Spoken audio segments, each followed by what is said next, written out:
introduce the panel, Rohini, Tushar and Himanshu. So the way I thought of running this session is, I'll ask the panelists a few questions and I'll expect them to answer these questions.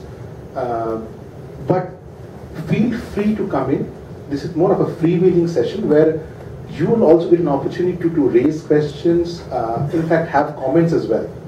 So we'll see how it goes. Tushar, since you've been sitting right at the corner, should we start with you? The first question that someone like us, someone like me would rather say, what makes fluoride amenable to a network formation? We have been saying networks, but do you see qualities of a network in a fluoride sort of a problem? Because people have been saying it's important to have a network and how this is what we should do. Do you see fluoride amenable to this sort of a formation? What would be your take on it? Well, yeah. I would have thought that if the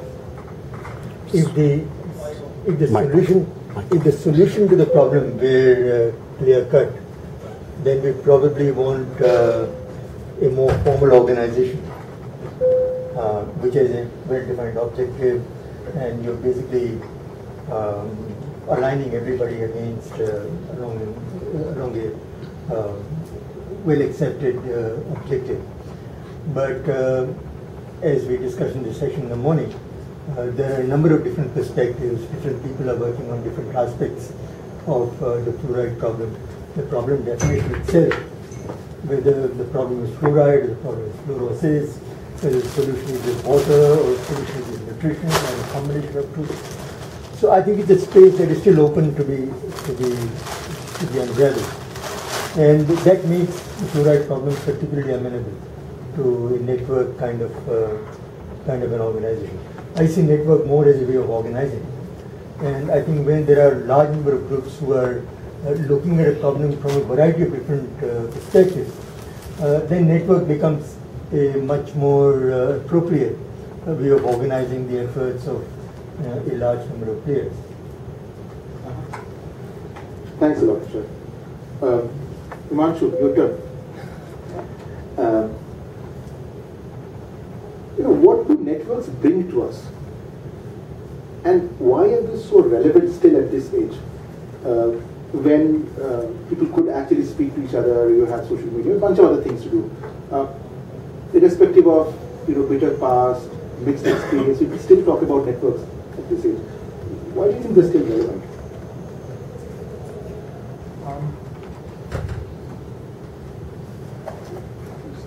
Let me try and sort of answer that question on maybe to begin with, on three basic fronts. And this is not necessarily related to fluoride, but I think networks to me are perhaps, like somebody said before, we had this discussion in the sort of pre-lunch session, where I said that there's often, we all always talk about the last mile problem. And I think there are situations where before we get to the last mile, there's also a first mile problem. Particularly if it's a question of understanding a complex issue which involves multiple sets of dynamics. So for example, if thinking, understanding, knowledge has to emerge on a combination of science, technology, ecology, society, economics. Here I kind of cite the example of fluoride. The kind of discussions we were having in the morning. It's not about this or that. It's about this and that. So I think in those situations, it's important to bridge the first mile. And I think that's where networks have an advantage. My second point is about, because it's a kind of a first mile problem, because it's complex, you might need multiple entities to interact, interface, collaborate, cooperate, right from the word go. So I think in order to kind of look at the people dimension, on both on the problem side and on the solution side. I think networks can play the role of forging these collaborations, kind of shaping, I wouldn't say even shaping, trying sort of beginning. I mean, what is the kind of collaboration that we are looking at? Those kinds of questions. And I think on a more practical front, the kind of problems that are staring at us, whether it's groundwater, whether it's quality issues, whether it's livelihoods, I think the sort of the most significant element is the scale of the problem. I think what emerged as a commonality across the four groups in the morning was fluoride. We probably haven't even fathomed the scale of the fluoride problem. So having said that, we would also want to look, given the fact that maybe we don't understand the problem, but we know that the problem exists at a fairly large scale. And therefore, again, without getting into solutions, we need to respond to the problem at that scale.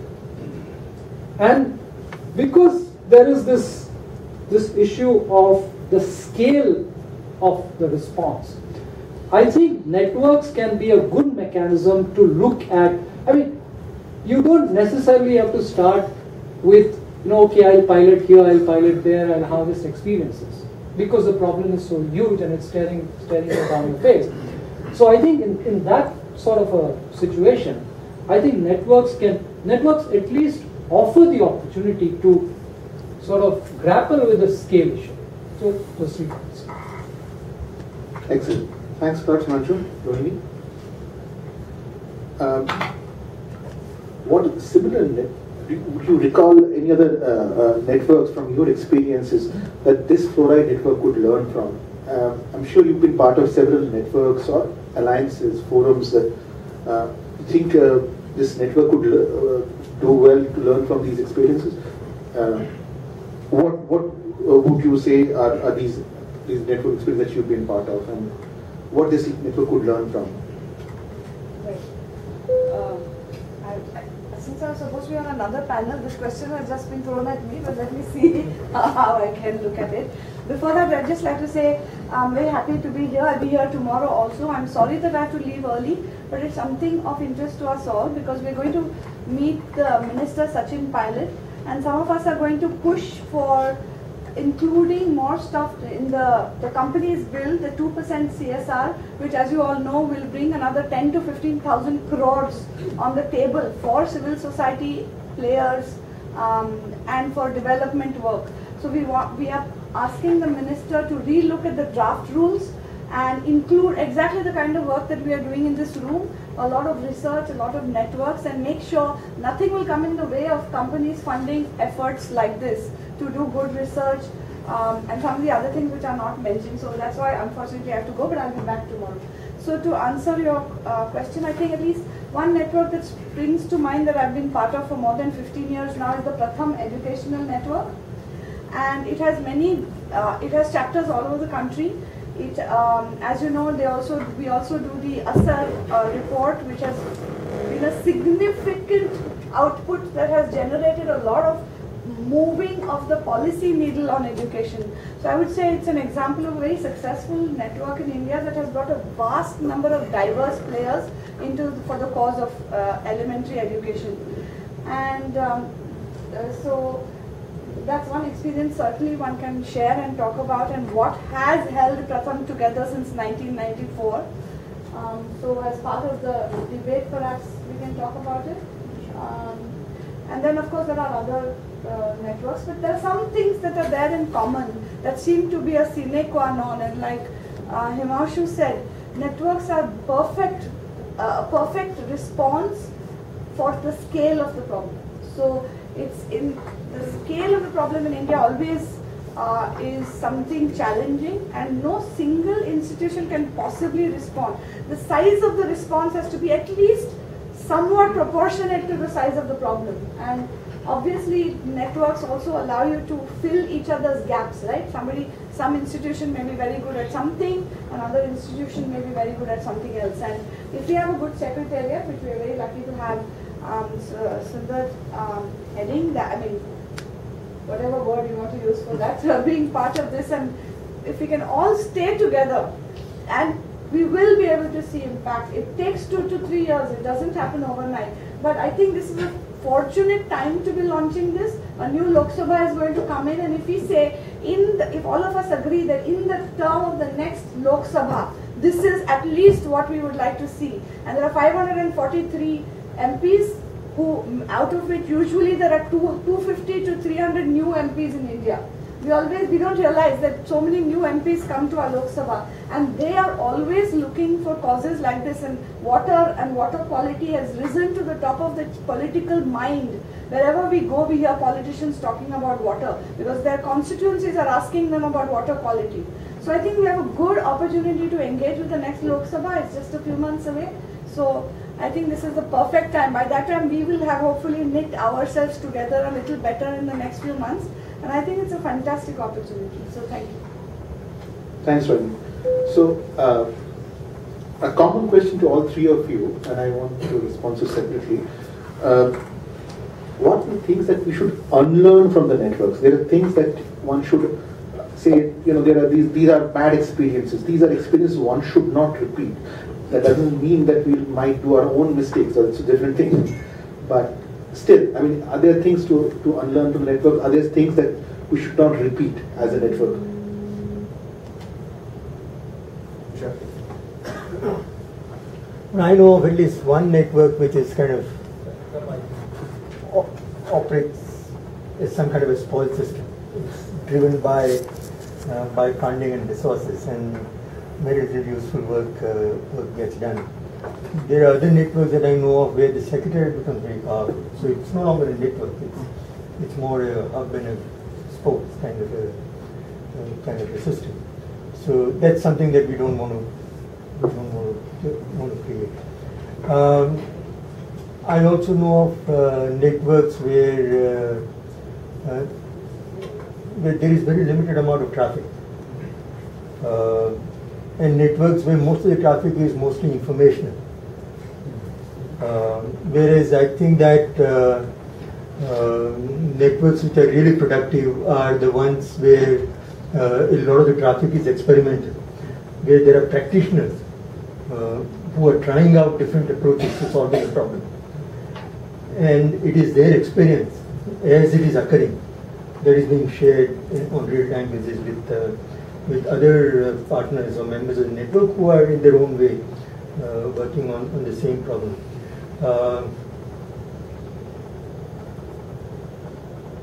I was just recently reading a book about a network that was operating in Maharashtra in 1970s.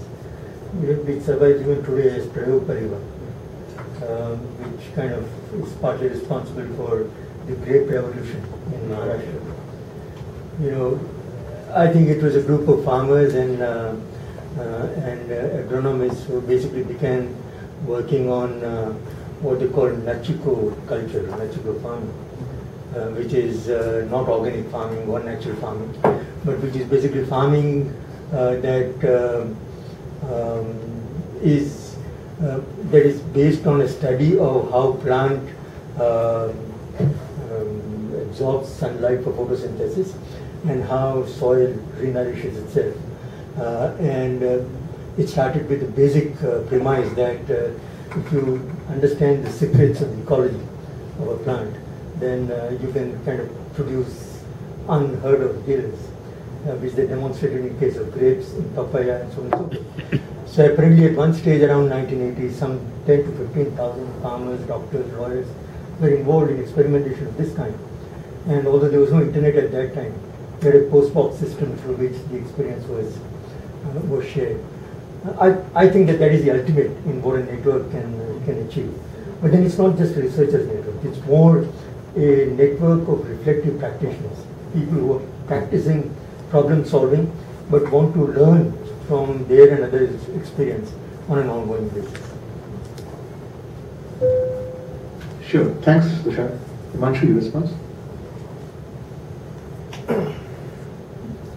I think just taking off from the last point that Tushar said, I'm kind of just wondering that for an effort of that scale, what is the one key element that would keep it sustained? And I think, very intuitively what comes to mind is the capacity to accommodate other people's views and take them on board. There could be many others, but that's something which came to mind. And having said that, it almost makes you think that if that's a critical element, it's almost entirely organic. And therefore, in terms of unlearning, I think, let me kind of take it to the other end. And I think this whole approach of trying to be organic often is a deterrent. When you look at something that you want to address, which is at scale, and you probably don't, so you need to do a whole lot of things in a smaller period of time.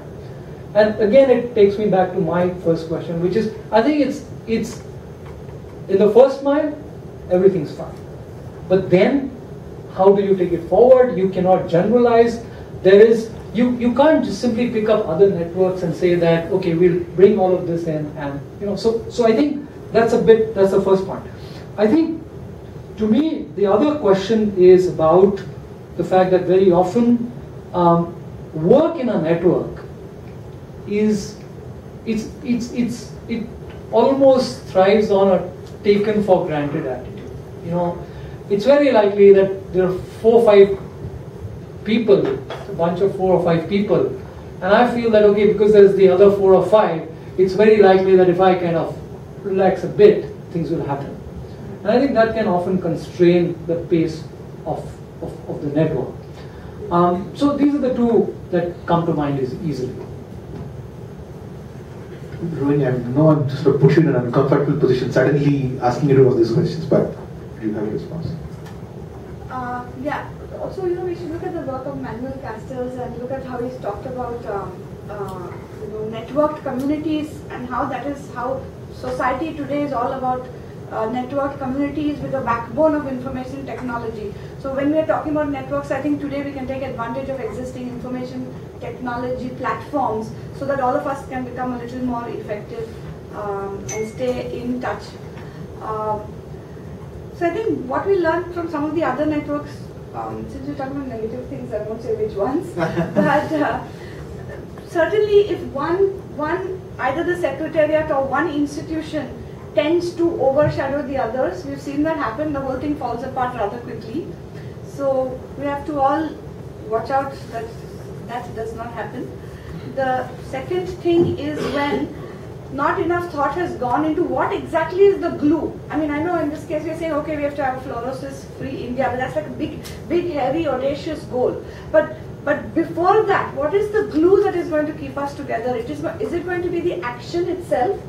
Is it going to be the fact that we meet regularly, that we know that we have a common interest? I think we have to define what is that stickiness. As we saw in the self-help group movements, it was very important that there was some affinity that was clearly defined. That's why Mairada used to call them self-help affinity groups, not just self-help groups. Because at the core of it, there had to be some kind of affinity. It was assumed that just lending and borrowing money is what would keep the self-help group together.